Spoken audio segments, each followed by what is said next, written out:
Bem-vindos a mais um vídeo sobre histórias do Reddit. Não se esqueça de dar o like. Temos uma atualização sobre a história da esposa que foi acusada pelo marido de infidelidade financeira. Foi a primeira história desse vídeo.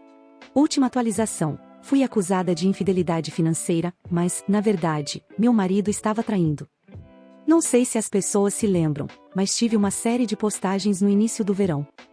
Primeiro, sobre se eu estava errada por comprar um PC de jogos caro, uma escrivaninha e uma cadeira com a minha própria alocação de dinheiro divertido, o que levou a uma acusação de infidelidade financeira por parte do meu marido. Mais tarde, ele me disse que a questão real era que ele estava desapontado com o meu trabalho, desenvolvedora de software sênior, mas não no caminho da alta administração, minha aparência relativamente casual, não me arrumo com vestidos, maquiagem e salto alto para jantares em casa, e meu fracasso em cozinhar refeições extremamente elaboradas de várias etapas todas as noites. Depois de um experimento simples mostrar que mudar essas coisas, a culinária e a aparência, de qualquer forma, não o faria realmente feliz, ele me acusou de ser de baixo valor porque eu não era mais virgem quando nos conhecemos, na faculdade, há 12 anos, algo que ele nunca tinha mencionado como um problema antes, e depois admitiu que estava traindo com uma colega de trabalho. Que agora está grávida.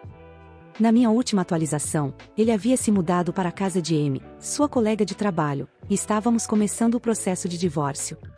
Estou atualizando novamente aqui porque muitas pessoas gentis têm perguntado como estou e me desejado o melhor.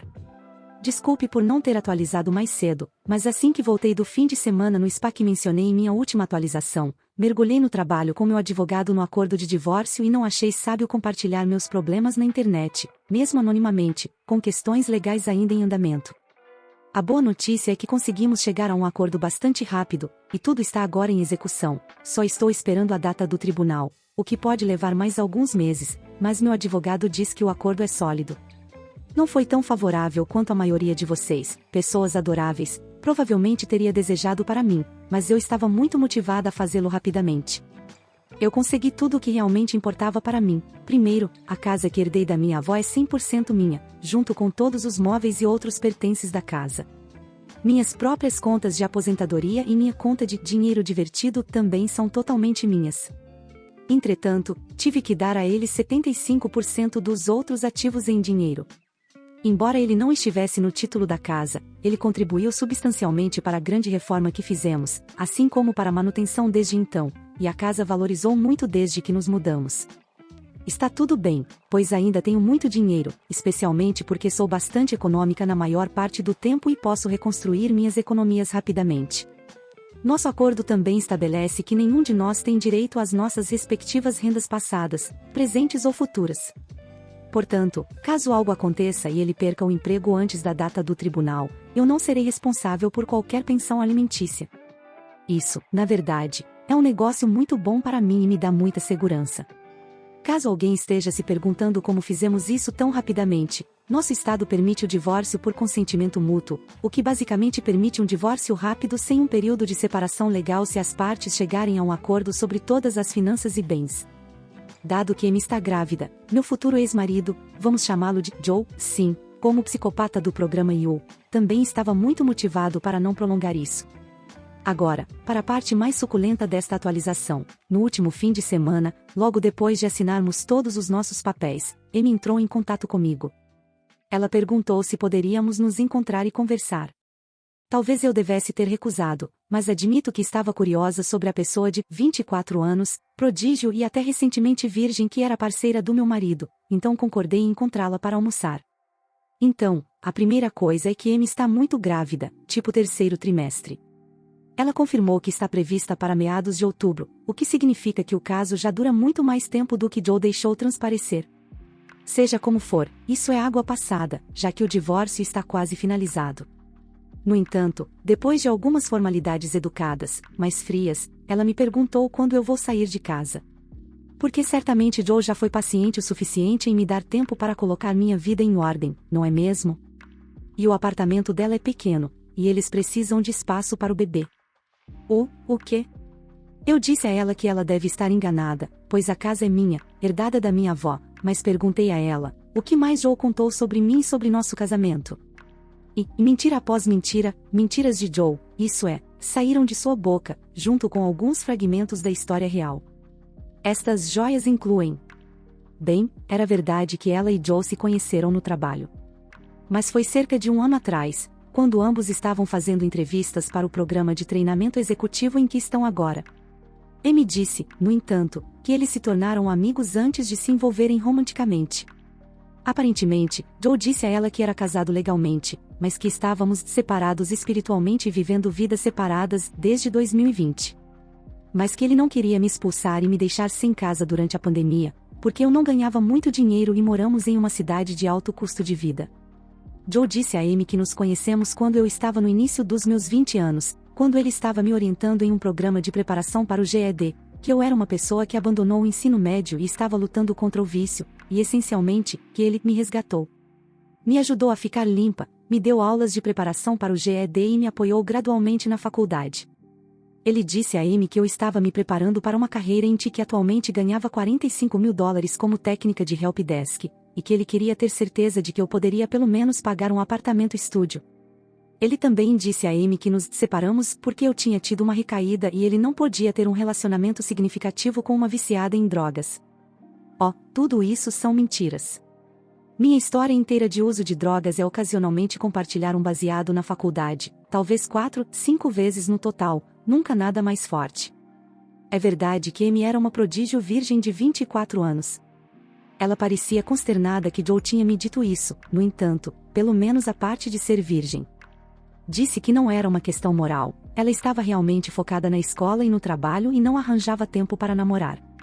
E que, em geral, os caras da idade dela pareciam mais interessados em encontros casuais, especialmente os tipos mais jovens do mundo financeiro, e ela não estava interessada nisso, mas Joe tirou um tempo para conhecê-la e estava realmente interessado em um relacionamento significativo. Perguntei a ela se a gravidez foi planejada? Ela disse que não, claro que não. Mas foi um milagre porque Joe fez uma vasectomia, então eles interpretaram isso como um sinal de que deveriam manter o bebê. Oh, não, Joe não fez uma vasectomia. Como planejávamos ser um casal sem filhos, sugeri algumas vezes ao longo dos anos, ele afirmou firmemente que não queria alterar seu corpo dessa maneira, então ele deixou o controle de natalidade como minha responsabilidade. Então, parece que Amy é realmente inocente aqui. Quero dizer, aqueles de nós que já passaram por situações assim provavelmente saberiam que não se deve acreditar em um cara que afirma estar separado, mas ainda casado legalmente e morando com a esposa, mas, sem experiência em namoro ou relacionamento, posso entender por que ela acreditaria nele em tudo. Afinal, eu não sabia que havia algo de errado com Joe até alguns meses atrás, e eu era casada com ele. Claro que Amy não queria acreditar em mim, e eu não a culpo por isso também, afinal, ela está em um relacionamento com Joe há quase um ano e está grávida de 7 meses do bebê dele, que está chegando em breve, esteja ela pronta ou não. Eu não pude refutar imediatamente tudo o que ela disse, mas mostrei a ela algumas coisas. Primeiro, uma foto minha em minha adolescência com minha avó na frente da minha casa, e também meu perfil no LinkedIn, que mostra meu trabalho e educação atual. Disse a ela para fazer o que quisesse com a informação e para se cuidar e tomar conta dela mesma, e depois me despedi. Sim, foi tudo muito estranho, inesperado e surreal. Desculpe por ser tão longo, mas achei que aqueles que estão acompanhando minha história ficariam interessados nesta reviravolta. Não tenho certeza se vou atualizar novamente, talvez daqui a um ano, quando eu realmente tiver processado tudo com muita terapia e espero estar vivendo minha melhor vida. Quanto a Joe e Amy, cabe a eles encontrar o caminho deles. Eu realmente espero que ela abra os olhos e o deixe, mas infelizmente não estou confiante nisso. Tenho certeza de que ele será capaz de distorcer tudo a seu favor, porque é isso que ele faz. Mas também não posso mais fazer disso o meu problema. Sogra me chama de ganancioso enquanto pega toda a carne não utilizada no meu casamento. Informações que sei que serão perguntadas. Minha esposa e eu pagamos pelo casamento, ninguém mais. Minha sogra ajudou a colocar o marzipan nos bolos, já que minha cunhada fez os bolos, mas ela não se sentiu muito bem em determinado momento devido a uma condição médica. Só para esclarecer, eu não a culpo. E ela não tem culpa disso. Então minha esposa e eu tivemos que fazer a decoração e os recheios dos bolos. Algum contexto, eu, 24, e minha agora esposa, 21, nos casamos recentemente, um casamento meio pequeno com cerca de 25 convidados, embora inicialmente fosse para ser cerca de 35 convidados. Mas alguns não puderam comparecer de última hora, principalmente familiares e amigos próximos. Tivemos a ajuda de um dos convidados para comprar e preparar a comida, bem como para cozinhar no casamento, churrasco. Como a convidada trabalha como chefe de cozinha e faz serviços de buffet de vez em quando, ela se ofereceu para nos ajudar com isso, e a única coisa que tínhamos que fazer era pagar pelas compras. Todo o planejamento, preparação e cozimento foram presentes de casamento dela e do noivo, teria custado entre $1.000 e $1.500 se a tivéssemos contratado. Ela planejou a refeição de forma que houvesse comida suficiente para 40 pessoas, para garantir que fosse o suficiente para os 35 iniciais, o que resultou em muitas sobras. Esta história começa no dia antes do casamento, quando meu sogro nos informa que não quer comparecer. Ele estava hesitando se deveria ou não comparecer para mostrar apoio, mas não tinha certeza se era demais. Observação: queríamos saber quem compareceria 2 meses antes, mas minha sogra e minha cunhada compareceriam. Eles terminaram os últimos detalhes dos bolos e chegaram. Minha cunhada era uma das damas de honra, então ela fez a parte dela durante a cerimônia. Minha sogra mostrou um apoio mínimo durante toda a cerimônia. Ela foi a única pessoa que não derramou uma única lágrima durante todo o tempo, embora tenha sido muito emocionante. Até o celebrante e os convidados choraram um pouco porque foi muito bonito e emocional. Mas não minha sogra. Após o jantar, o bolo foi comido e o tempo de socialização terminou para os convidados que não dormiriam lá. Era hora de minha sogra e minha cunhada irem embora também. Minha sogra pediu para levar algumas das sobras para que minha cunhada pudesse almoçar no dia seguinte. Ela disse que embalaria a carne não aberta, os molhos e os temperos e os colocaria em recipientes menores para que tivéssemos menos trabalho no dia seguinte. Minha esposa concordou porque parecia razoável, mas eu estava mais cético, já que isso parecia muito fora de lugar para como ela tinha se comportado durante todo o evento. Perguntei por que elas levariam de volta para a cidade. Moramos a 2 minutos de distância, e o casamento foi a 45 minutos de distância. Minha sogra disse que tinha um cooler porque trouxeram os bolos. Então, se trouxessem a comida não utilizada, ela não estragaria. Eu verifiquei com ela novamente e deixei claro que era apenas transporte, ainda estaríamos levando a maior parte da comida para casa. Minha sogra disse que, claro, ela entendia. Eles partiram, e não aconteceu muito mais até o dia seguinte. Minha esposa me deixou em nossa casa, e começamos a descarregar tudo. Enquanto eu organizava onde as coisas deveriam ir e desempacotava todos os presentes e roupas, minha esposa pegou os recipientes de molho no apartamento deles que minha cunhada tinha preparado. Minha sogra havia ido novamente para a caravan deles. Quando minha cunhada voltou apenas com o molho, perguntei onde estava o restante das coisas. Ela disse que minha sogra deve tê-las esquecido no cooler e levou para a caravan. Não pensamos mais nisso naquele momento, já que tínhamos muitas sobras que precisavam ser consumidas de qualquer maneira. Avançando para ontem, tudo desandou. Minha esposa deveria levar minha cunhada a algum lugar no dia seguinte. Normalmente, pegamos emprestado um dos carros deles para fazer isso, pagamos pelo combustível e perguntamos primeiro se podemos pegar emprestado. Ainda não tínhamos recebido a carne de minha sogra, então minha esposa mandou uma mensagem para ela, e a seguinte conversa se seguiu. Você levou a carne para a caravan? Sim. Você a comeu? Não. Posso trazê-la de volta para casa amanhã quando eu levar minha irmã? Por quê? Porque queremos. Tudo bem, você pode deixar as chaves do carro e da garagem em casa. Você não precisa mais pegar emprestado o carro. Nós iremos buscar minha filha nós mesmos, colocando a carne na geladeira. Uau! Então, só porque queremos a carne de volta que pagamos, eu não posso mais pegar emprestado o carro? Eu nunca disse que vocês poderiam ficar com a carne ou que poderiam levar para a caravan. Vocês só a tinham porque tinham um cooler, para que não estragasse. Exatamente. Acho muito ganancioso de vocês dois não nos presentearem com a carne. Pense em tudo que já demos a vocês durante o relacionamento. Nós também temos limites, sabem? A esposa escreveu novamente explicando que a carne era um presente de casamento e pediu desculpas se houve algum mal-entendido. Ela mencionou que meus pais não pegaram nada do casamento e nem mesmo perguntaram. Ela também disse que eu verifiquei novamente se minha sogra entendia que a comida não aberta não era deles para ficar. Minha sogra então ligou para ela, mas eu atendi em vez disso, porque minha esposa estava chorando naquele momento. Minha sogra exigiu falar com minha esposa, mas eu informei que ela não estava em condições de atender a uma ligação naquele momento, mas estava ouvindo se houvesse algo importante. Minha sogra simplesmente disse para minha esposa ligar de volta quando pudesse e começou novamente a discutir sobre a comida.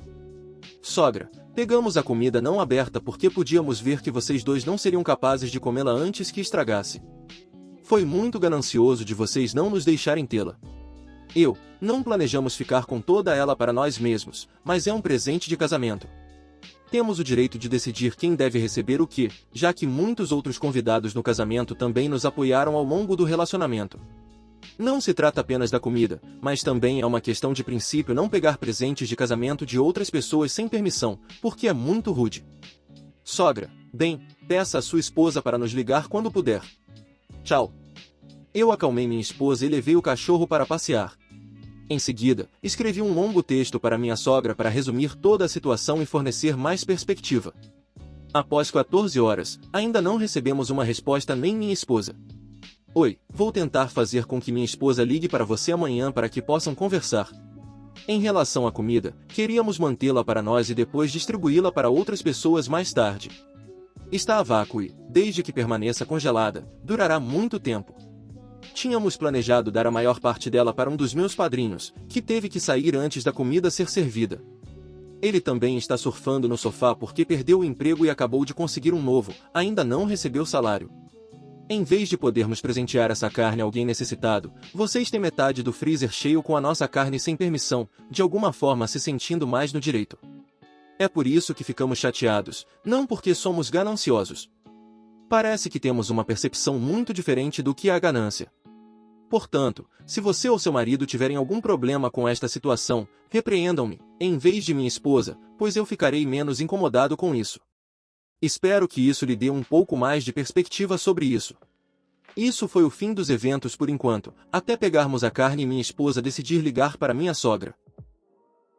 Atualização.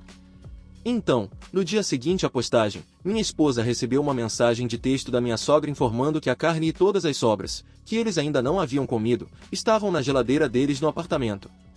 Eles vieram à cidade e deixaram lá quando pegaram a irmã da minha esposa e voltaram para Carava.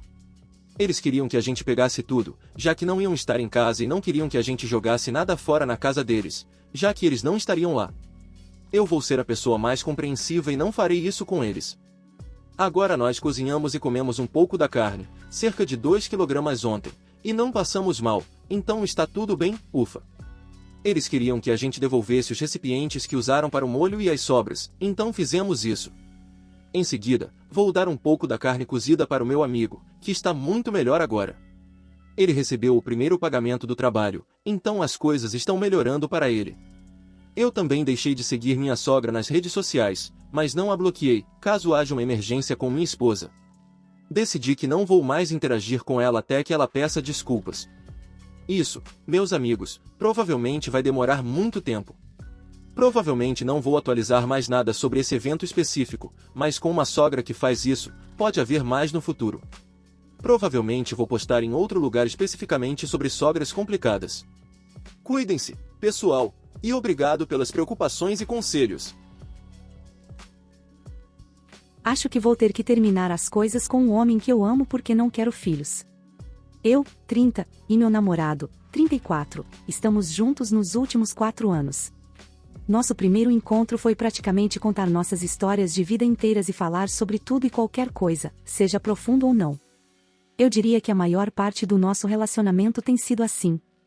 Mesmo quando discutimos, o que talvez tenha acontecido algumas vezes, nós fazemos uma pausa e nos reagrupamos depois que as emoções se acalmam. Quando discordamos, conversamos sobre isso. Ele me olha como se eu fosse a pessoa mais bonita que ele já viu. Ele está sempre me dizendo o quanto ele é sortudo por me ter e como eu mereço o mundo. Nós dois adoramos cozinhar e limpar um para o outro, então sempre temos diferentes jogos planejados, e o perdedor fica relaxando enquanto o vencedor mima o perdedor. Eu sei que parece estranho, mas funciona para nós. Eu amo muito esse homem e sei que ele me ama tanto quanto eu o amo. Agora, aqui está o problema. Alguns meses após começarmos a namorar, a questão das crianças foi trazida à tona. A comunicação é super importante para mim, e para ele, então eu disse a ele que não queria ter filhos. Ele achou que eu estava brincando porque todos os meus amigos e irmãos têm filhos a essa altura, e eu sou a tia divertida. Eu até organizei festas para as crianças e dias divertidos temáticos quando estou passando um tempo a sós com elas. Eu gosto de crianças. Mas eu não quero ter as minhas próprias. Eu expliquei isso, e ele disse, bem, talvez você não tenha conhecido o cara certo. Eu tive que sentá-lo e explicar que, embora eu acredite que as pessoas podem mudar, ele não pode ficar comigo esperando que minha opinião sobre crianças mude. Ele precisa aceitar que eu não quero ter filhos, em vez de esperar que eu mude de ideia, porque e se eu não mudar de ideia? Eu pedi a ele que pensasse nisso por 1 ou 2 semanas, e então poderíamos voltar ao assunto, porque nesse ponto estamos pensando em oficializar o relacionamento. Mas se as crianças fossem tão importantes para ele, então precisávamos parar agora antes que as coisas ficassem muito mais difíceis no futuro. Ele me disse mais tarde que as crianças não eram tão importantes para ele e que ele podia imaginar um futuro sem crianças. Avance para 1 mês atrás. Os pais dele e alguns parentes distantes estavam visitando para o casamento do irmão do meu namorado. Estamos nos Estados Unidos e a família dele é do leste europeu. Eu sempre me dei bem com os pais dele e com o irmão dele mais a esposa do irmão. Os pais dele visitam algumas vezes por ano e sempre foram muito gentis e atenciosos. Na recepção do casamento, eu estava sendo apresentada a toda a família. Eventualmente, alguém perguntou quando meu namorado e eu íamos nos casar, e meu namorado simplesmente piscou para a pergunta porque ele sabia que eu já sabia que ele estava planejando propor em breve. Ele simplesmente fez muitas perguntas relacionadas a anéis, já que ele sabia que eu não gosto de diamantes, mas não tinha certeza da direção que deveria seguir, já que eu mal uso anéis. Ele poderia até me propor com um anel de pirulito, não me importaria. Mais tarde, em um ponto, um dos primos dele perguntou como eu me sentiria se meu futuro filho aprendesse a língua nativa deles, ao que respondi: eu não quero ter filhos, mas na verdade estou aprendendo a língua sozinha. Havia alguns membros da família por perto, incluindo os pais do meu namorado, sem meu namorado, e todos me deram um olhar do tipo: o que diabos você está dizendo? Eu não entendi por que estava recebendo aquele olhar, então apenas ri de forma constrangedora e pedi a todos para não contar ao meu namorado que eu estava aprendendo a língua, porque eu queria surpreendê-lo. Achei que seria fofo responder ao pedido de casamento dele na língua nativa dele. Procurei meu namorado e encontrei o irmão dele e a noiva dele em vez disso. Estávamos conversando e, eventualmente, perguntei: Ei, é estranho na sua cultura não ter filhos? Porque eu recebi olhares estranhos dos seus pais quando eu disse que não queria ter filhos. O irmão dele me disse que não era estranho, mas que meu namorado sempre quis ter filhos, então provavelmente chocou os pais deles ouvir que eu não queria ter filhos. Aparentemente, meu namorado sempre quis pelo menos 3 filhos e sempre estava muito animado com a ideia de ter filhos. Acho que o irmão dele percebeu a expressão no meu rosto e deu um passo atrás um pouco, dizendo algo como: Espera, dane-se, não é grande coisa. Ele mudou de ideia porque te ama mais do que a ideia de ter filhos. Na viagem de volta para casa com meu namorado, perguntei a ele se ele realmente está bem em não ter filhos. Ele suspirou porque aparentemente ouviu dos pais dele sobre o que eu disse. Ele pediu desculpas por isso e disse que parou de falar sobre filhos desde que começamos a namorar, mas que os pais dele sempre presumiram que teríamos filhos. Às vezes, ele se pergunta se eu vou mudar de ideia, mas ele não acha que eu vou. Ele disse que, quando conversamos sobre isso enquanto estávamos namorando, ele conseguia imaginar um futuro sem filhos porque não conseguia imaginar um futuro sem mim. Já se passou 1 mês desde o casamento. Mas comecei a notar pequenas coisas com meu namorado. Muitos dos nossos amigos têm filhos e eu sempre deixo meus amigos saberem que eles podem trazer seus filhos em vez de precisar encontrar uma babá. Eu percebi que meu namorado parece ligeiramente invejoso quando vê nossos amigos interagindo com seus filhos. Ou às vezes eu vejo ele parecer um pouco desanimado quando vê uma família com um monte de crianças. Talvez isso esteja na minha cabeça agora que eu sei que ele sempre quis ser pai até me conhecer. Talvez não esteja na minha cabeça. Eu realmente quero que ele seja feliz, mas sei que não quero ser mãe. Eu gostaria de me sentir diferente e gostaria de poder fazer um compromisso por ele, mas nunca gostaria de trazer filhos a este mundo sabendo que não os quero. Isso não é justo para a criança. E se a felicidade dele significa que ele encontra outra pessoa para ter filhos, eu terei que viver com isso. Ele sabe que algo está errado porque disse que sinto que estou afastada ultimamente. Acho que ele sabe por quê. Sei que tenho que sentar com ele e conversar sobre isso. Parte de mim sente que essa conversa levará ao nosso rompimento porque ele realmente deseja ter filhos. Estou também preocupada que, se ele ficar comigo, ele possa me ressentir por não querer filhos como ele. Eu me sinto terrível. Atualização. 2 dias após a minha postagem original, meu namorado e eu nos sentamos finalmente para conversar. Como eu suspeitava, ele sabia exatamente o que estava me incomodando, mas ele não queria me pressionar a ter a conversa antes de eu estar pronta. Ele começou explicando por que ele está bem com a ideia de não ter filhos. Ele cresceu com seus pais e irmão. Ele viu a alegria que seus pais tinham ao criar os dois, mas também viu como eles eram infelizes em seu casamento. Sim, eles ainda estão juntos, mas são mais como colegas de quarto do que um casal de verdade. Meu namorado era muito cético quando se tratava de relacionamentos enquanto crescia, porque sentia que nunca via casais felizes o suficiente. Seus pais não eram felizes. Seus amigos entravam e saíam de relacionamentos. Ele entrava e saía de relacionamentos. Na cabeça dele, ter filhos traria felicidade e propósito a ele e a sua parceira. Sim, ele admitiu que essa ideia era absolutamente insana, mas quando começamos a namorar, ele percebeu isso e começou a fazer terapia para ajudá-lo a lidar com esses sentimentos. Ele continua fazendo terapia desde então. Ele disse que, quando me conheceu, eu mudei tudo para ele e que ele sabia no nosso segundo encontro que ia casar comigo. Então, quando meses depois mencionei que não queria filhos, ele ficou desapontado, mas a principal razão era porque a ideia de ter versões pequenas de mim correndo por aí era algo com que ele tinha pensado durante os meses em que estávamos namorando. E sim, ele quis dizer quando disse que podia imaginar um futuro sem filhos, mas não podia imaginar um futuro sem mim. É por isso que ele foi super favorável quando eu comecei a pesquisar cirurgias para evitar que a possibilidade de ter filhos se tornasse realidade para mim. É por isso que ele nunca sequer menciona a possibilidade de um de nós mudar de ideia. Perguntei se ele sentia ciúmes dos nossos amigos com filhos, e ele riu. Ele disse que, quando vê uma família ou vê nossos amigos com seus filhos, ele pode ver que o relacionamento entre um pai e um filho é especial, mas a liberdade que temos em nosso relacionamento, junto com os fundos extras que temos para nós mesmos, superam em muito seus sentimentos passados sobre ser pai. Ele disse que eu sou a família dele e que, se eu não quiser aumentar o tamanho da nossa família, ele não tem problemas com isso porque já é tão feliz. Ele finalmente encontrou o amor da vida dele, o que ele nunca achou que fosse acontecer, então ele não quer mexer em algo que é perfeito. Ele simplesmente nunca mencionou isso com a família dele e estava um pouco preocupado que eles tentassem nos pressionar. As crianças são uma questão importante na família dele. O irmão dele já sabia e, obviamente, não teve problemas com isso. Ele disse que conversou com os pais e os parentes com quem ele era mais próximo sobre isso. Os pais dele não estão exatamente felizes, mas meu namorado admitiu para mim que mentiu para eles e disse que era ele quem não queria filhos primeiro. Ele simplesmente não estava certo de qual seria a reação deles e não queria que eu enfrentasse qualquer reação negativa. Ele disse que, se eu me sentir pressionada sobre qualquer coisa, seja por ele, pela família dele ou até pela minha família, é para eu avisá-lo porque somos parceiros e resolvemos essas coisas juntos. Ele não tem medo de cortar relações com qualquer pessoa que faça um grande alarde por algo que não é da conta deles. Eu disse a ele que minha principal preocupação era que ele estivesse priorizando minha felicidade sobre a dele, porque ele tem uma tendência a fazer isso com as pessoas que ele ama. E eu não queria que ele se arrependesse de nada mais tarde. Ele disse que entendia minha preocupação, mas que jurou por todos os lados que esses 4 anos foram os mais felizes da vida dele. E o fato de eu estar tão preocupada se ele estava feliz ou não é uma prova adicional de que somos feitos um para o outro, porque eu também tenho uma tendência a priorizar a felicidade dele sobre a minha. Hahaha. Ele então me pediu em casamento com o anel original que ele comprou no primeiro ano em que estávamos juntos.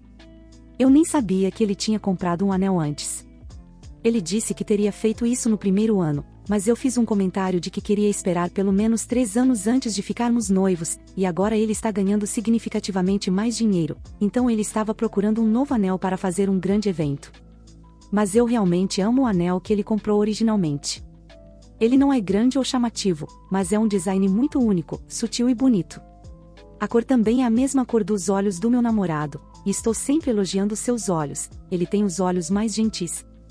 Então, eu disse a ele que não há sentido em procurar outro anel, porque este já era perfeito. Minha namorada, 24, me culpa, 22, por não tê-la impedido de ir para casa com outro cara. Eu quero terminar. O que devo fazer? Eu, 22, minha namorada, 24, de 4 anos e alguns amigos saímos para a balada há alguns dias. Não foi uma noite pesada, mas ela ficou bastante bêbada.